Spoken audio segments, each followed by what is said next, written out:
ഞങ്ങൾ ഈ കേരളത്തിലെ വിദ്യാർത്ഥികൾ പറയുന്നു, ഈ കേരളത്തിലെ തൊഴിലാളികളുടെ മക്കൾ പറയുന്നു, നിങ്ങൾ ഈ കേരള സർവകലാശാലയെ നശിപ്പിക്കാൻ ചേക്കേറിയിരിക്കുന്ന ആളാണ്. എന്റെ നാട്ടിലെല്ലാം ഒരു നാടൻ പ്രയോഗമുണ്ട്, ഇരിക്കുന്നിടം മുടിക്കുന്നവന്മാരെന്ന്. യഥാർത്ഥത്തിൽ ആ നാടൻ പ്രയോഗത്തിന് ഏറ്റവും നല്ല ഉദാഹരണമാണ് കേരള സർവകലാശാലയിലെ VC എന്ന് പറയാൻ ഞാൻ ആഗ്രഹിക്കുന്നു.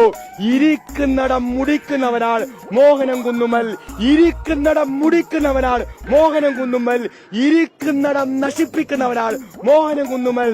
ഇപ്പോ സർവകലാശാലയുടെ VCയുടെ കസേരയിലിരുന്ന് ആ സർവകലാശാലയെ നശിപ്പിക്കുന്ന പണിയാണ്, മുടിക്കുന്ന പണിയാണ് ഈ സർവകലാശാല വൈസ് ചാൻസലർ സ്വീകരിച്ചുകൊണ്ടിരിക്കുന്നത്.